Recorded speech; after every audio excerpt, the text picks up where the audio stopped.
everyone, and welcome again to another one of our inclusive chats with. We're very lucky to be joined today by Mr. Jim Standing, who is the director and co-founder of Fourth Element. He's also the European coordinator of our World Underwater Scholarship Society.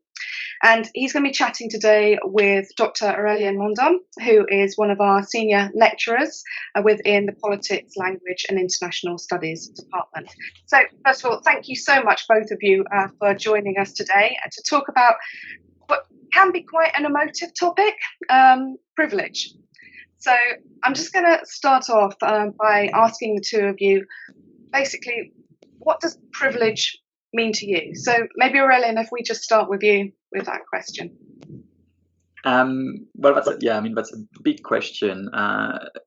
Privilege is something that I've had to come to grips with in a way, because it's not something that obviously you're taught about, and it's something that you're in fact very much encouraged to ignore, particularly when you have privilege. Obviously, it's something that's a lot harder to ignore and to internalize when you're lacking privilege, although people who do lack privilege do also internalize it to some extent and see their lack of privilege as the norm, which is problematic in and of itself. But considering my background, I have grown up very, very privileged in many ways, but it took me a very long time to understand it, to actually even see it, and to see the role it played as well, not just in my life and how my life proceeded, but also my role in society within this and within power structures as well, and how my actions either can entrench these kind of unfair privileges that I've been holding, or actually challenge them to some extent.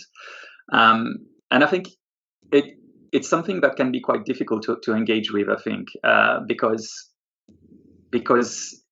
it could make you feel that being privileged means that you should feel guilty about it, and I don't think it's not so much about guilt as to acknowledging really power relationships and how they work. So like I'm a senior lecturer now, as you said, and I've worked very hard to become a senior lecturer, or I feel I have, at least most of the time.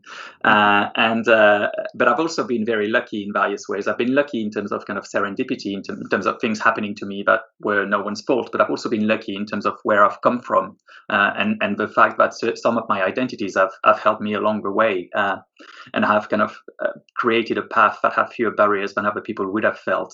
Some of them are quite obvious. The fact that I'm French, for example, my French passport helped me along.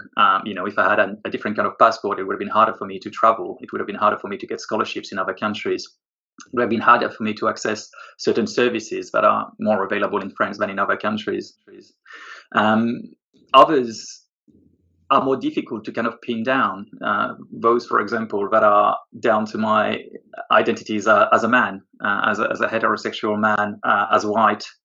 Things that you don't necessarily see, but that can help you. And for example, the way I look at things, the way I respond to things, the way I present myself, are also down to the way I've been taught to act as a man, which would have been different, and also the way I've been taught to act as a white man and as a white heterosexual man to some extent. And all these things, in a way, I have tried to understand the role they've played in, not just in where I am, but in the way I act as well, and the way other people around me act, and how that can impact on actually, creating a very unlevel playing field to some extent. I don't like the term level playing field. I feel it's silly, but I think, it kind of works here. So anyway, I'll stop here. I think I've said a lot already. It's a really, you kind of put it in a nutshell there of how of how it impacts somebody like us, white and male, and fortunate enough to be born in Europe, and having those, and I think from my perspective, again, likewise, I feel like I've worked hard to get what I want to get where I am in life, and I'm fortunate. I've got a good business and great family life, and I think that there's been these sort of in my life where you realize that actually there's certain things that have happened to me. There are certain things that have happened to me during the course of my life which have really catapulted me in a certain direction, and none of those things would have happened without a certain amount of privilege. And you go right back to school, and there's I was fortunate enough to spend the last 2 years of my secondary school education in private education. You know, my parents were in a position where they could pay for it. They probably put themselves through a lot of privations in order to be able to do that. But that catapulted me into probably the biggest thing that afforded me or demonstrated to me my privilege, which is I got a place at Cambridge University, and I went to Cambridge University, studied there, and I realised now that there's almost so much expectation and privilege and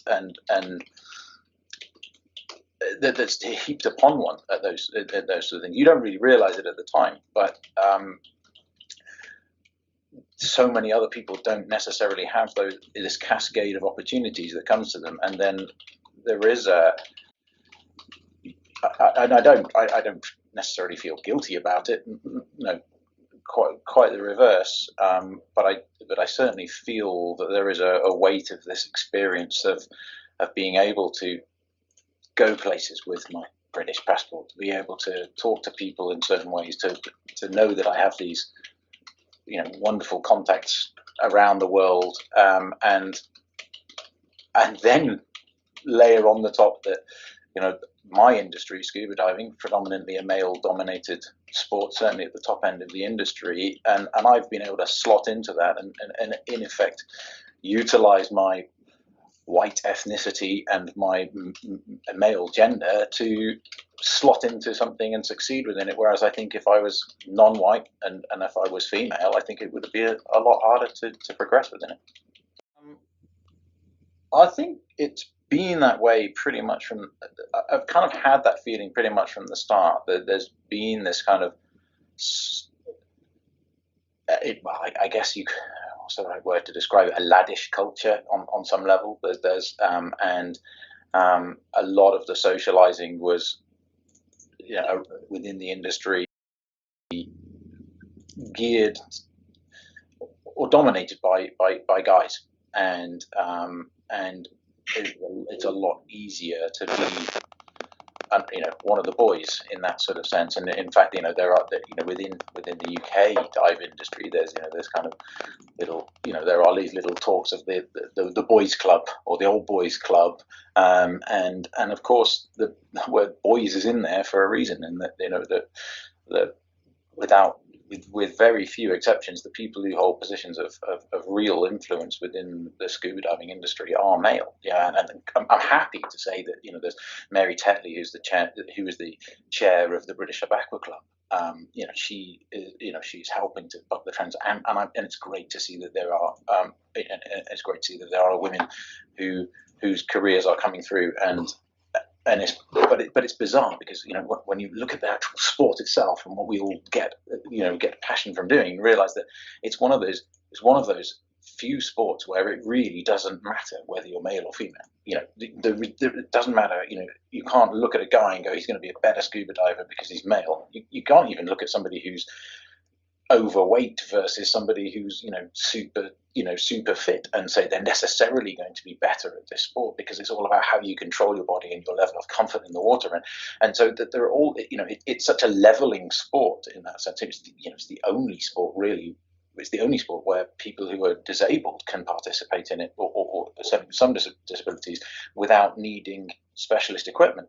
So in so many levels, it's got this leveling effect that privilege can be removed. And yet, you know, here we are with this, you know, here I am, white male, succeeding with a whole bunch of other white males in general. And so within the industry, you can sort of feel that you conform to these, you're already conforming to these stereotypes.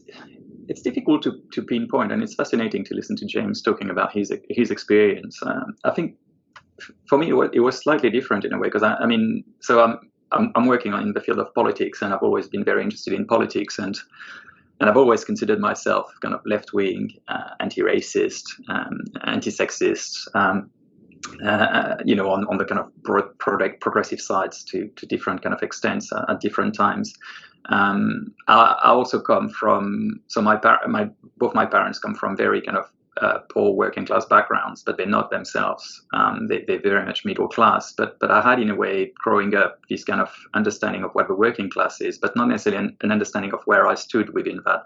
But I wasn't working class in a way. Not that I thought I was necessarily, but there were all these kind of things to kind of juggle with, in a way, with how I grew up, with an understanding of kind of progressive politics, but almost internalizing them without understanding my place in this world. And I think I realized much later on, even though I considered myself anti-racist, anti-sexist,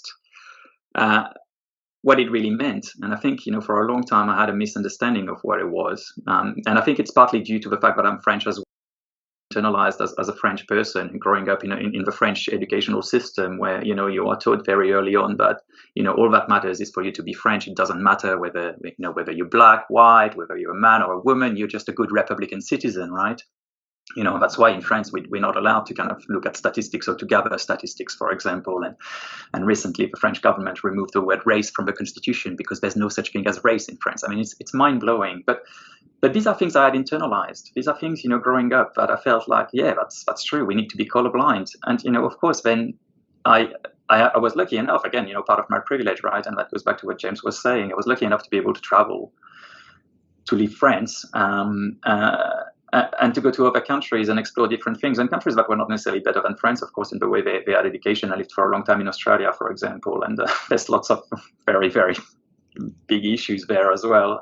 But I encountered different things, and it allowed me, if you want, to create space and understand my own kind of upbringing and my own kind of place in the world to some extent, and explore my kind of Frenchness, not as something natural and innate to me, but as something that had been constructed and deconstructed. Then I was lucky again enough, and again, it's part of my privilege, part of serendipity as well, but lucky enough to meet people that allowed me to think through these things, and to read and to think about my place in the world, to understand what racism is, what anti-racism is, what anti-racism as a white person is what I can understand and what I can't understand, in a way, what role I can play and what role I shouldn't play.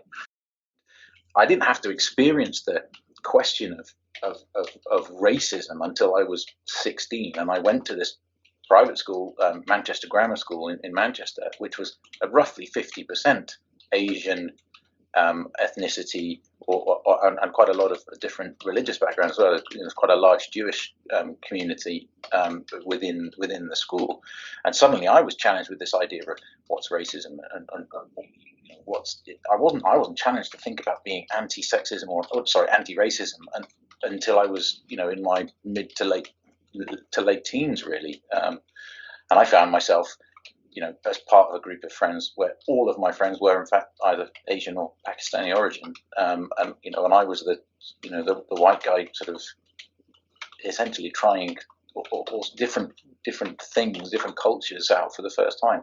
And it was a very interesting sort of reckoning for me at that point. But I never had that label to go with.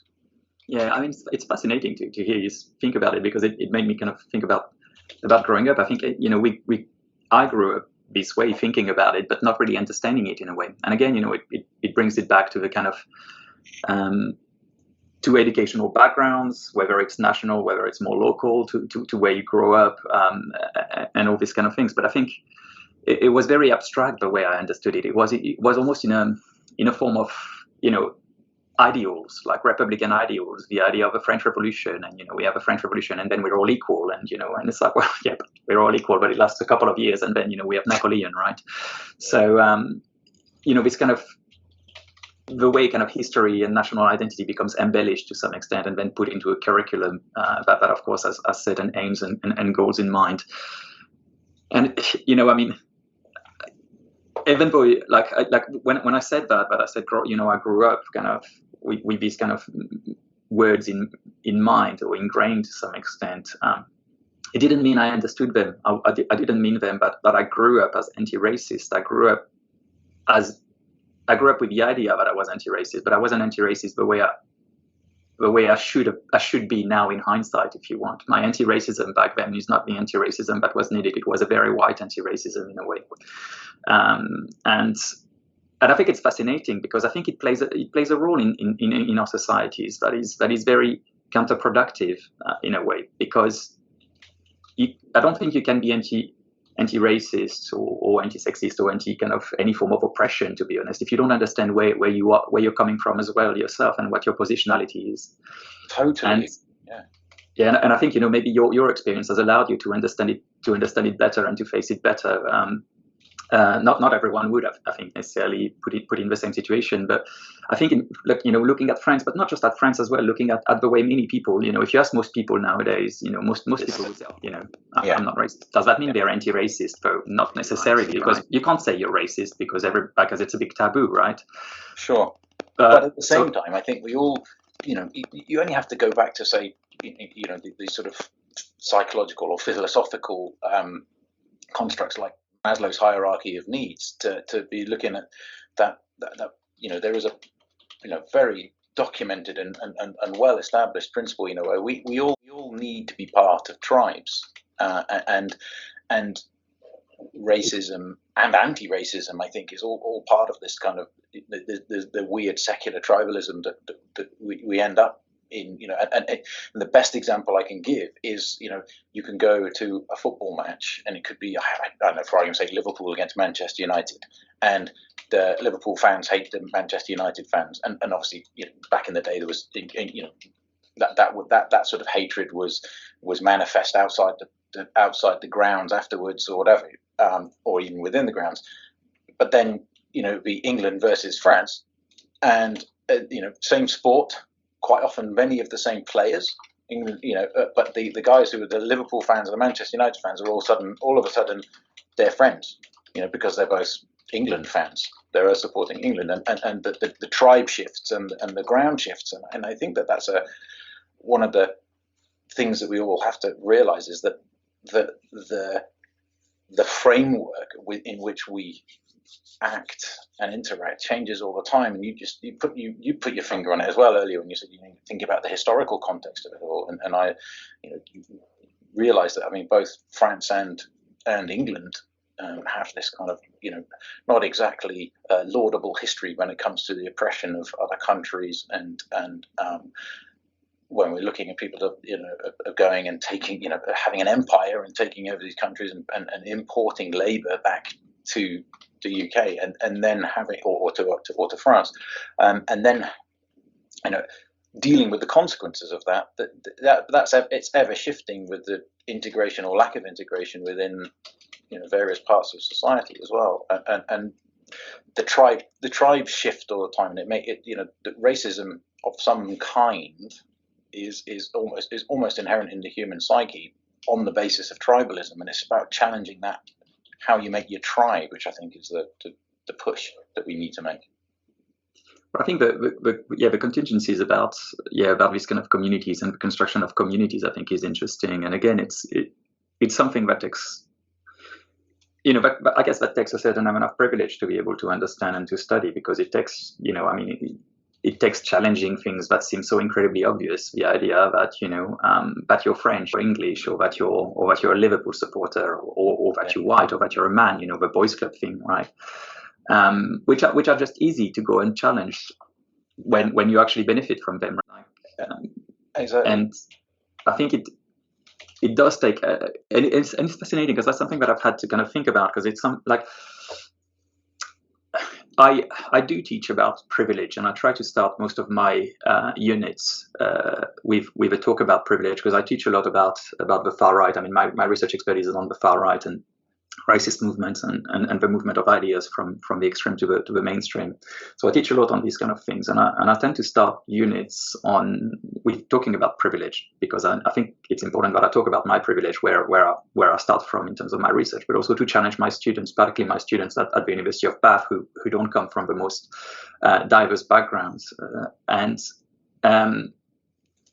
it's always been it's something that took me a while to kind of decide to do, because maybe at first I didn't see how important it might be or how useful it might be, but also then, but something that we talked a lot with George about is, you know, who am I to kind of talk about privilege to some extent, and should it be me, right? And it's interesting, because it's a discussion that I've had with other people, and I'm digressing here a little, but it's a discussion that I've had with other people, with people who are not white, who are not men, and so on, and who is best placed to talk about privilege. and we've had that discussion with George before as well. And in some ways, sadly, extremely sadly, I'm potentially better placed in terms of risking less. Of course, being targeted far less than if I was black or if I was a woman, but also the ability that I have to be self-deprecating when I talk about privilege, the ability that I can say, look, I'm very, very privileged on any scale that you can come up with in terms of privilege. I'm very high up. And does that make me a bad person? No, not necessarily. It's not addressing it would potentially make me a bad person, right? So this allows me to avoid the idea that like I'm jealous or I'm angry, all the kind of stereotypes that are thrown onto people who usually try to fight to abolish these kind of privileges. And so the way I kind of see my role in this is almost as a and it's something that I'm trying to develop in my research at the moment is the concept of treason to my privilege, and the active necessity of being treacherous, I guess, to your privileges. If you really want to abolish them, you can't just be acknowledging them. It's a question of undermining them and demolishing them. But what's interesting in this as well, and something that has come up since I've started kind of thinking about teaching about it, and then reflecting upon my teaching about this, is that the more I talk about privilege in a setting like the University of Bath, the more I become privileged. Because I talk about privilege in settings that usually are fairly receptive to me talking about privilege. And I talk about privilege in a way that looks like I am being reflective, I'm being cool, I'm being progressive in a setting that actually values these things. Yeah. And therefore, the more I talk about it, the more it seems great. And the more I gain in terms of kind of coins, if you want, to some extent. And it's like, oh, Aurelien is this guy, who doesn't like privilege, it's great. Let's invite him again. And yeah, it's almost a vicious circle, really, if that makes sense. But, yeah. It makes massive sense. And I think that, I don't spend any time kind of thinking about this in any professional capacity. Well, I suppose to a certain extent, I think my company, we've tried to, in particular, focus on achievements of female divers in order to accentuate what they have achieved, and maybe change the narrative ever so slightly about who's doing amazing things out there. And there are some incredible women who maybe don't quite have the same reputation. They don't have the same status currently within our industry. I mean, my personal opinion is, it's very difficult to say who is the best scuba diver in the world, and who is the current Jacques Cousteau of our sport. In my opinion, it's a woman called Jill Heineth, and it's a woman, and I don't think that people. I think there are many people who may potentially find that uncomfortable, but we would choose to promote that. And I suppose in that sense, I'm aware of the bizarre sort of privilege that we have, in the sense that we can stand there and go, aren't we really woke and supporting, or and showing that there are amazing things going on by people who perhaps haven't had the same level of focus. But I don't. It's a very strange. So it is a very strange experience, and genuinely feel like the solution is to do more of it. It's normalizing something. We had a recent conversation around this, and Ramba, who's one of our employees, one of our staff, she's a rapidly ascending technical diver doing really interesting things, and you think, right, we've got to tell that story. We've got to make sure that she's there. And yes, maybe there will be a bit of sniping there, and maybe there'll be a bit of sniping somewhere else. But I think that you've just got to keep doing it, because at some point the naysayers get bored, or the naysayers become the outliers. And it comes back to what Aurelien was saying about the community. You create the community that actually then excludes the naysayers and is inclusive of the others, and that then becomes a more you create a more inclusive environment by keeping doing it, and not necessarily having to challenge these trolls, or for whatever word, for a better description, not necessarily taking them on, at face value, but just can continue to create an environment where people can reinforce the positives rather than keep making negative stuff. And from a personal point of view, the point where I really felt it the most recently was with a very close friend of mine, my son's godfather, who is Ghanaian. And he had a very glittering career in the city as a city trader, and was convicted of fraud, and was basically deported. Was deported to Ghana, having lived in the UK since he was a child and been schooled in the UK. And and what I came to realise during the process of attempting to support him through the process of being in prison, my wife's best friend from school days, and my wife and I would go and visit him in prison, go and take our young son to go and visit him, his godson to go and visit him, and then in the ensuing process after he's released, but during the deportation stuff, what we realise is that the system is so stacked against people that there is no way to get around these issues, and that we sat in this lovely bubble that had we, and there were four men in this bank who had been involved. One of them black, three of them white, and the three white guys are still basically at large doing their thing, and the black guy's been sent to Ghana. And our privilege as being white and British, hit home to us at the sort of deepest level it possibly can, as this guy that we love got sent from the country, and pretty much in the middle of the night kind of experience. It was a real jarring experience of just how, having spent that time telling our son, that okay, he's got brown skin, big deal, he's somebody we love, and especially growing up in Cornwall, he's not going to see very many people of colour, unless we actively address that. But having spent our time sort of having these conversations with our children about this, to then have the experience be basically you're out because you're black, it was heartbreaking, and really sort of fundamentally shaking. It shook us fundamentally. Yeah, it's fascinating. It's a very grim story, and sadly, it's a story that that happens so often, and usually we don't see. And when I say we, like people like the three of us in a way,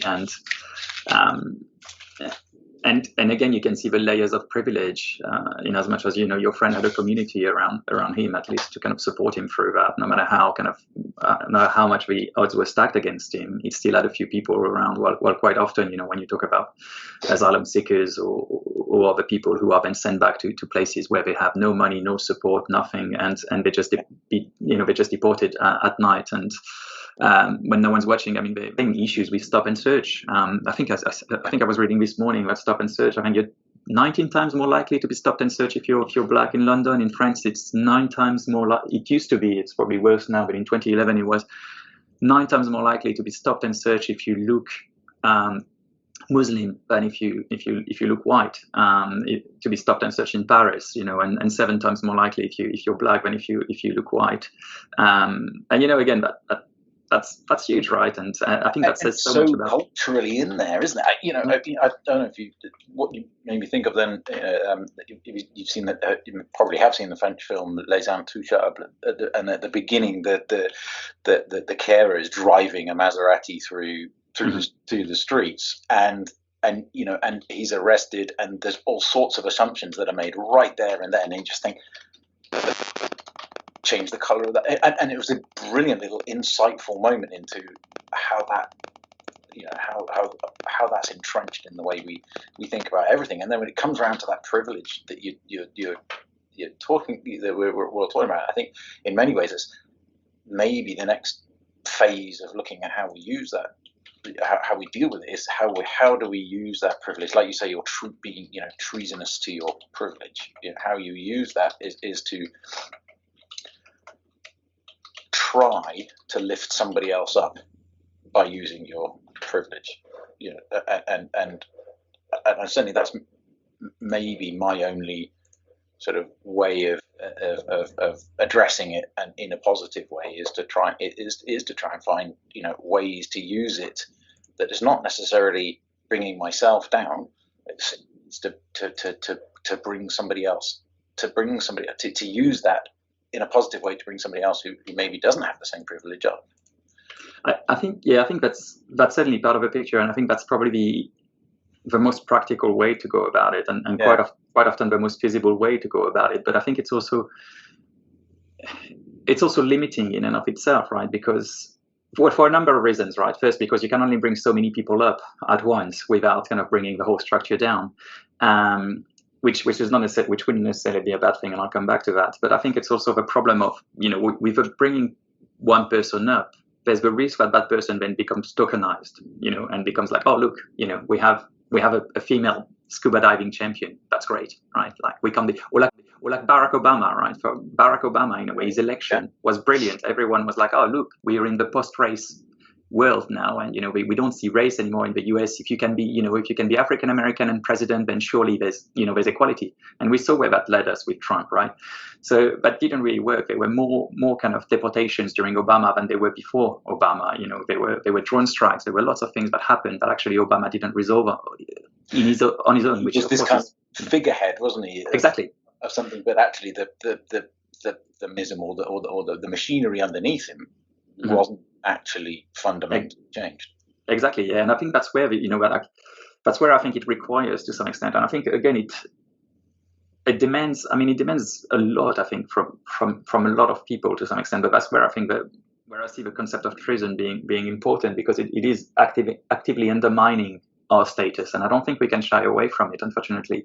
And it's a problem, and it's dangerous, and it's not dangerous in a way to talk about it at the moment. And the way I talk about it at the moment, I'm not really undermining my privilege in any way, shape, or form, and it's very much a beginning of a discussion. But I think it does, like, if we're really serious about ending privilege and about ending unfair privileges that you and I have benefited from to some extent, the fact that just simply being men, or the passports we had, all these kind of things that we've talked about so far, if we're really serious about that, it means that you and I will have to lose things.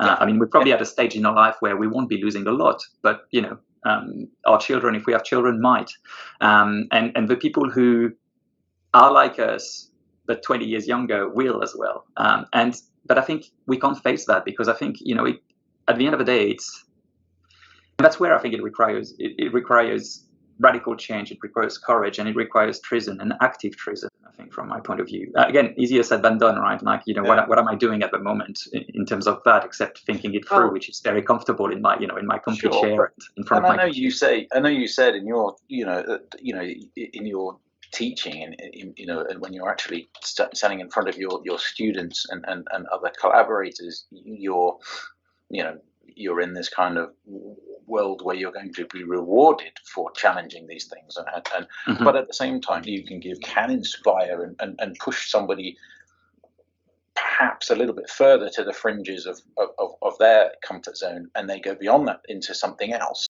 and then they become an evangelical about what you're talking about, or and being interested in making a change. And I think that is, there have to be these outliers, and you have to provide an environment to create them. In my industry, that there's, in the travel industry around scuba diving, let's say, for example, in Thailand, if you go to a dive center in Thailand, very often the dive center is owned, at least in part, by a Westerner, and very often the instructors and dive masters the sort of upper levels of it is also operated by itinerant foreigners who come in. They earn a bit of money teaching scuba diving, and then they go home or they go on to another place and they move on. And there is a turnover of these privileged white people, and then within the structure of the business, there are Thai people who are filling cylinders, driving boats, cooking food. That it's creating employment, but it's not creating life-changing employment. I've recently come across this project in the Philippines where there's a German lady who runs a dive center, owns a dive center in a dive resort, and it's the vision that just took my breath away. She basically said, I'm going to pay for and pay for the training of select and pay for the training of local people, of people from within this area who are and I'm going to put them in charge of the business. So all the instructors are Filipino, are local. Amazingly, it's a woman who is actually running the, she's been promoted to the point of running the dive center. Whereas early on in her life, she was a cleaner in Singapore. She'd had to travel out of the Philippines to earn enough money to support her family. Now she supports her family because her salary is good enough to actually feed her whole family. And the objectives of this project is actually the conservation objective of saying if you can get an entire community to be dependent on the reef then they'll value it and they'll look after it and they'll protect it. And you can only do that by making it economically valuable. But the other side of this is that it's challenging this privilege. They are challenging this, saying we will not. They get an application from somebody from Europe every week, more than one a week, from somebody saying, I'd love to come and work for you as an instructor, and she just says, no, we don't take foreigners. Mm-hmm. This is not, because she believes in this kind of creating an environment that challenges the status quo, and I think it's a really wonderful sort of way of taking it full on, and maybe not challenging her own privilege, but challenging the privilege of people who perhaps she would have been tribal with in a different sense. But I think to some extent it is. It's challenging. Maybe. I don't know about her own privilege, but it's challenging like power structures really that underpin our privilege in many ways. This idea that these jobs should go to Europeans or to Americans or to like Westerners in general. And I think again, that's where the radical kind of change is necessary here, because it's almost changing the kind of even economic power structures, in a very kind of localized way. But the fact that she's empowering these people, she's paying them well, she's paying them decent, like what they should be paid, really, rather than to do the kind of menial tasks, underpaid. But we see the same in our societies. You don't have to go, you don't even have to go all the way to the Philippines, but the way some jobs are better valued than others, the way we've constructed this kind of capitalist society that will overpay certain people and underpay others, that will put some people to the side and put some people to the top without necessarily any form of competence or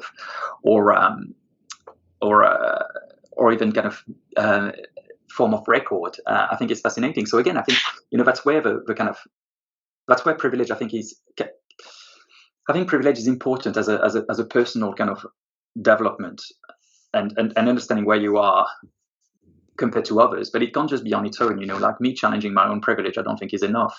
In a way, I think it's necessary and I think it's essential, but it's not enough, because if I challenge my privilege, then whatever, right? Actually, as I said before, I'm going to gain through it, and that's where I think it needs to be tied to bigger power structures, to the idea that challenging privilege means things have to change. You can't remove privilege and live in the kind of neoliberal capitalistic societies that we still live in.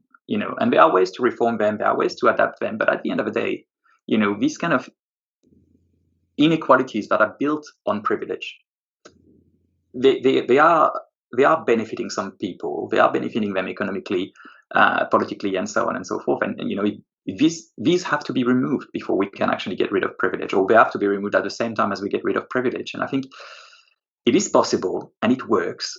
And there's plenty of examples around the world that have shown that this works, and that all of this, and it goes back to one of the things, I think one of the first things you were talking about in a way, James, how all of this is to some extent contingent. All of this doesn't have to be this way. The life we live don't have to be this way. Our whiteness doesn't have to privilege us to some extent.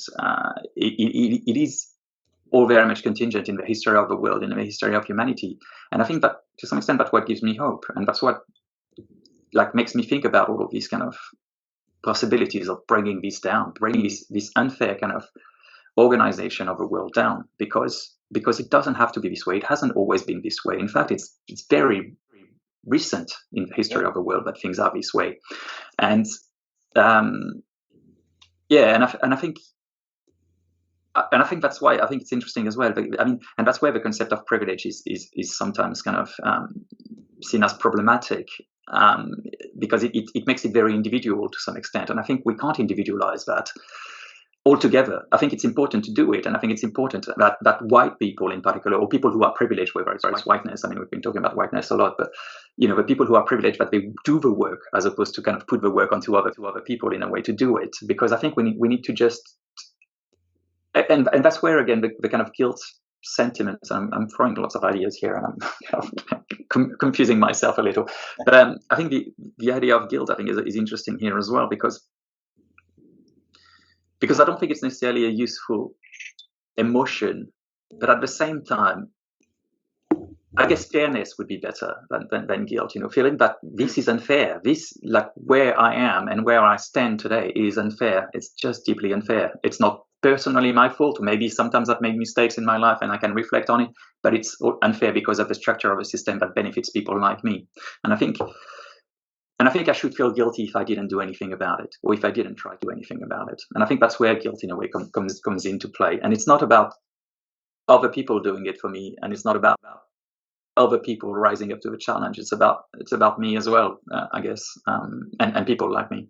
I think there's always this danger as well, isn't there, that we can have a conversation I'm really enjoying, and there's this sort of risk of absolute navel gazing here, and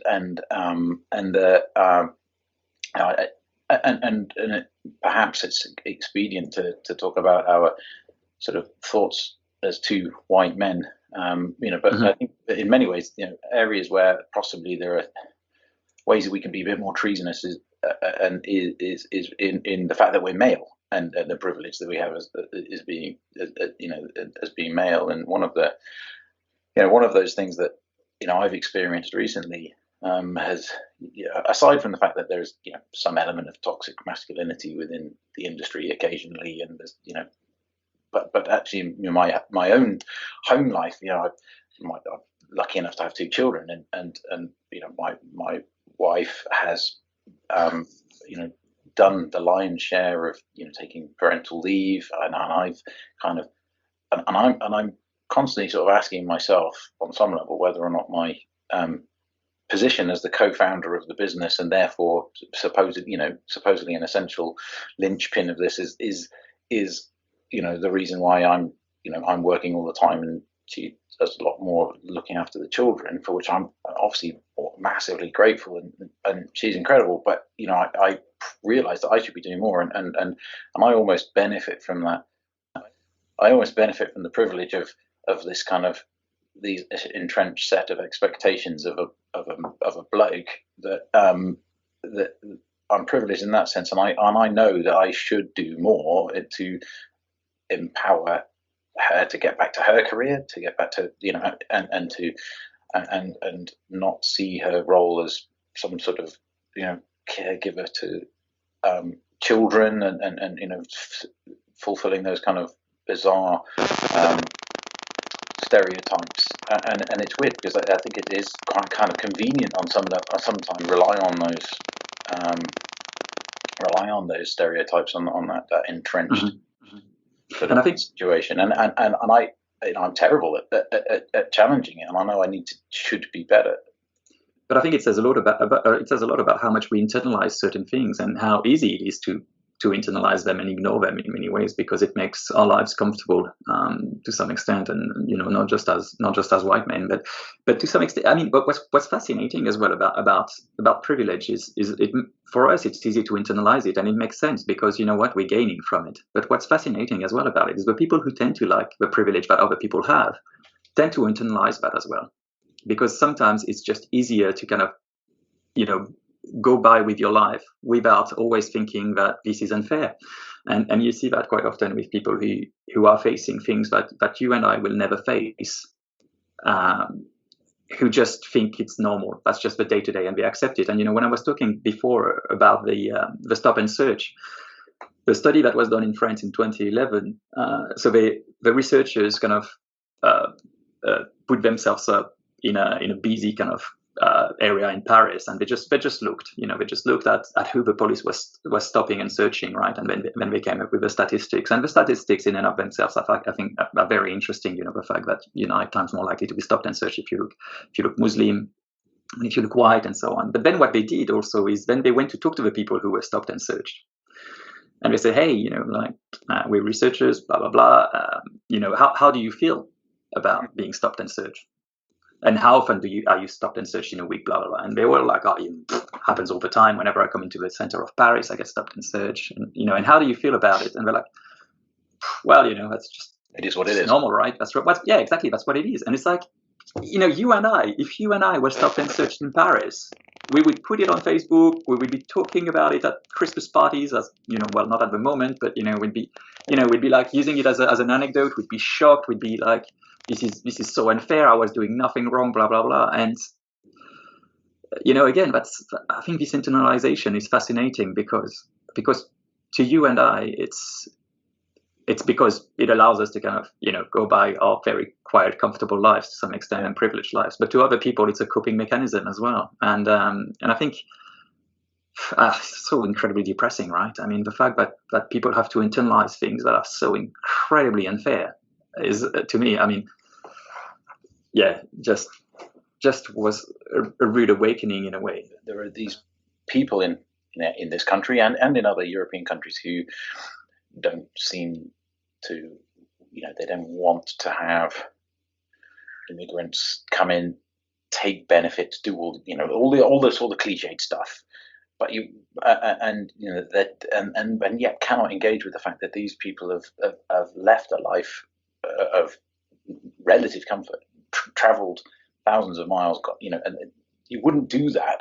You wouldn't do all of that if you weren't, if what you were fleeing was, wasn't horrendous. And we're sitting here going, well, they're going to come and we're going to clog up our benefit system or something like that. And you realize that that's not the point.